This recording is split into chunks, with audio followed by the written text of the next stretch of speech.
মায়েরা ঘর সামলান কি করে? যে মাসে টাকার টান পড়ে সেই মাসে কিছু ধার করেন। আমাকেও সরকার চালাতে হয়, সংসার চালাতে হয়। যখন আবার প্রাপ্য টাকা বন্ধ, মা বোনরা যেভাবে সংসার চালান আমিও সেভাবেই সংসার চালাই। হাওড়ায় এমনটাই মন্তব্য করলেন মুখ্যমন্ত্রী মমতা বন্দ্যোপাধ্যায়। কি বলেছেন শোনাবো আপনাদের। মায়েরা ঘর সামলান কি করে? কোনোদিন আলু ভাত খান, কোনোদিন মাছ ভাত খান। যে মাসে টাকার টান পড়ে সেই মাসে কিছু ধার করেন। সরকারকে বলেন আমাকে দাও ভাই, আমি নেক্সট মাসে তোমারটা শোধ করে দেবো। মনে রাখবেন, আমাকেও পশ্চিমবঙ্গ সরকার চালাতে হয়, সংসার চালাতে হয়।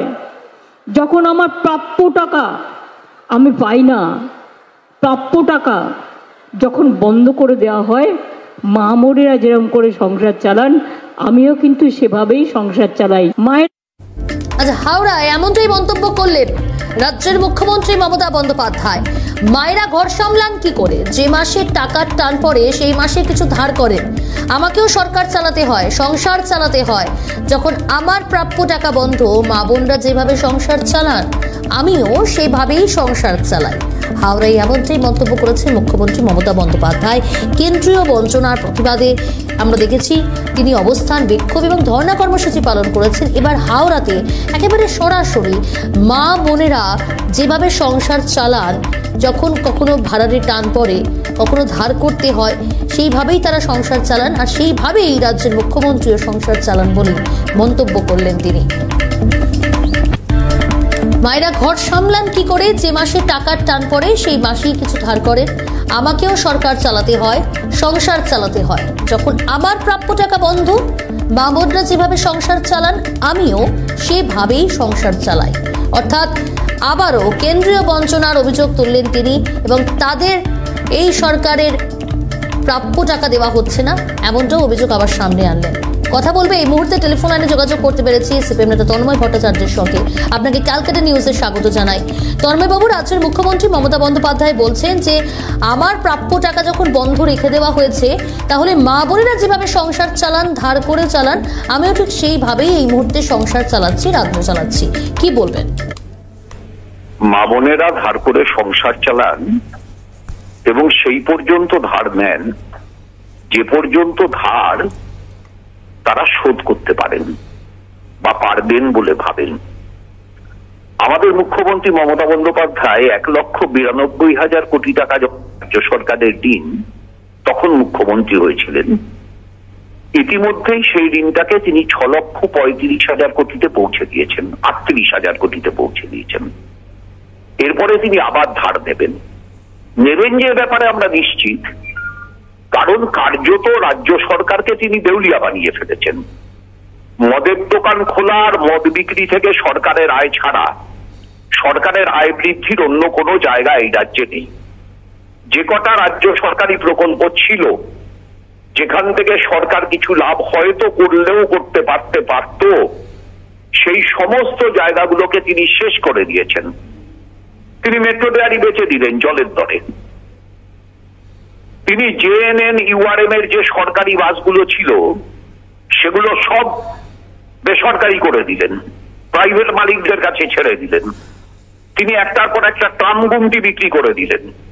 টালিগঞ্জের ট্রাম ডিপোর মালিক আজকে আর রাজ্য সরকার না, ধর্মতলার ট্রাম ডিপোর মালিক আজকে আর রাজ্য সরকার না।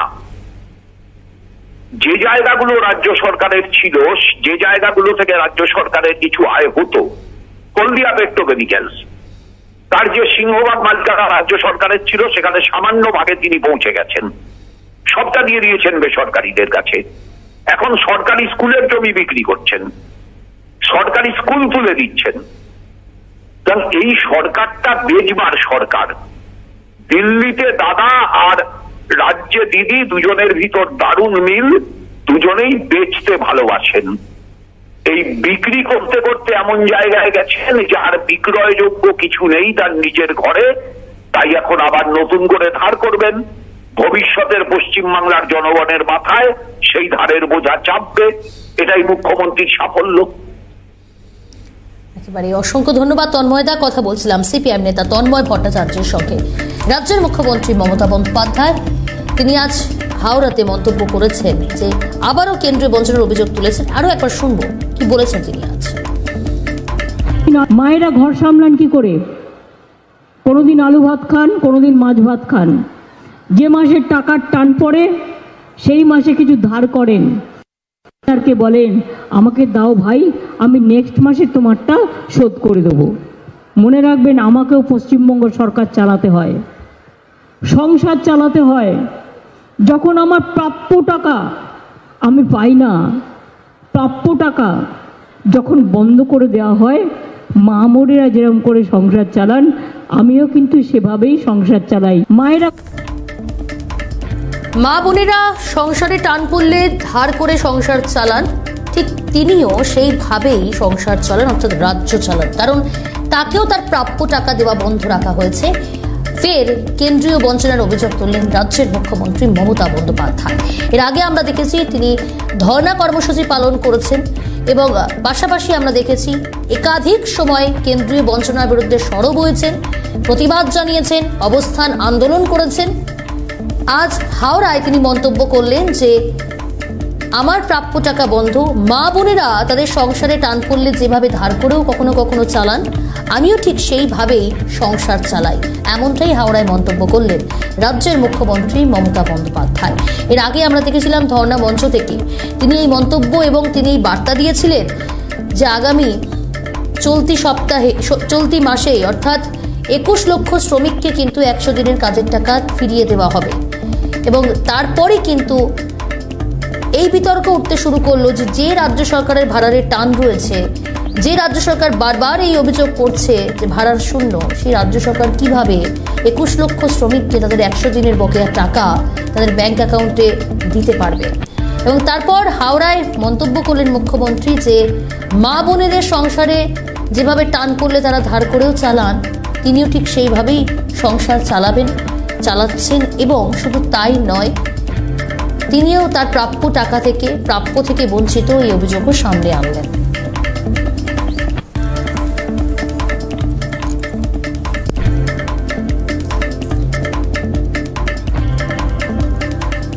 মায়েরা ঘর সামলান কি করে? যে মাসে টাকার টান পড়ে সেই মাসে কিছু ধার করেন, আমাকেও সরকার চালাতে হয়, সংসার চালাতে হয়। যখন আমার প্রাপ্য টাকা বন্ধ, মা বোনেরা যেভাবে সংসার চালান, আমিও সেভাবেই সংসার চালাই। হাওড়াতে এমনটাই মন্তব্য করলেন রাজ্যের মুখ্যমন্ত্রী মমতা বন্দ্যোপাধ্যায়।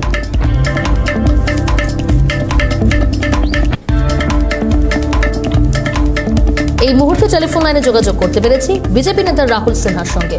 রাহুল দা, ক্যালকাটা নিউজে আপনাকে স্বাগত। রাহুল দা, ফের সরব হলেন, কেন্দ্রীয় বঞ্চনার অভিযোগ তুললেন রাজ্যের মুখ্যমন্ত্রী মমতা বন্দ্যোপাধ্যায়। তিনি বলছেন যে মা বোনেরা সংসার চালান কিভাবে, ভাড়ার শূন্য হলে বা ভাড়ারে টান পড়লে ধার করেই তো, আমিও সেভাবে সংসার চালাই, রাজ্য চালাই। কি বলবেন? দেখুন, বিষয় হচ্ছে শাস্ত্রে একটা প্রবাদ আছে, জব তক জীবে সুখম জীবে ঋণম কৃত্যম ঘৃতম পিবে। অর্থাৎ সুখে থাকলে ঋণ করেও ঘি খেতে হবে।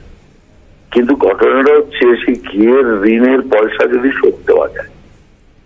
যখন মমতা ব্যানার্জি ক্ষমতায় বসলো, 2,00,000 কোটি টাকা ঋণ ছিল এই রাজ্যে, 2,34,000 কোটি টাকা। সেই ঋণ নিয়ে আকাশ বাতাস কাঁপিয়ে ফেললো যে আগের সরকার, বিশাল ঋণে ফেলে দিয়েছে। 34 বছর আর তারও আগে যে সরকারগুলো চলেছে, তার ঋণ হচ্ছে 2,34,000 কোটি টাকা। আর আজকে পশ্চিমবাংলার ঋণ হচ্ছে 6.5 লক্ষ কোটি টাকা। তার মানে বাংলা সৃষ্টি হওয়ার পর থেকে যতটা ঋণ হয়েছে, তার চেয়ে বেশি মমতা ব্যানার্জি গুণের হারে ঋণ নিয়েছে। তো এই ঋণ তো শোধ দেওয়ার ব্যাপার আছে, যার জন্য আস্তে আস্তে উন্নয়ন বন্ধ হয়ে যাচ্ছে। কন্ট্রাক্টররা কাজ করছে, পয়সা পাচ্ছে না। এরপরে এমন একটা সংকট হবে যে সরকারটা নিলাম হয়ে যাবে, বাংলা নিলাম হবে। এই যে পরিস্থিতি, বুঝে দাঁড় করে যেটুকু দরকার আর যেটুকু শোধ দিতে পারবে সেইটুকু বুঝে দাঁড় করে বলে সংসার চলতে থাকে।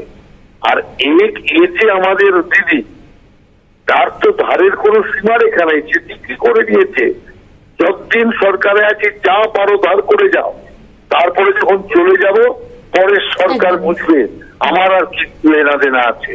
এই কারণে পশ্চিমবাংলার আর্থিক সংকট একদম দারুণ ভাবে পশ্চিমবাংলার অর্থনীতি দেখেছে।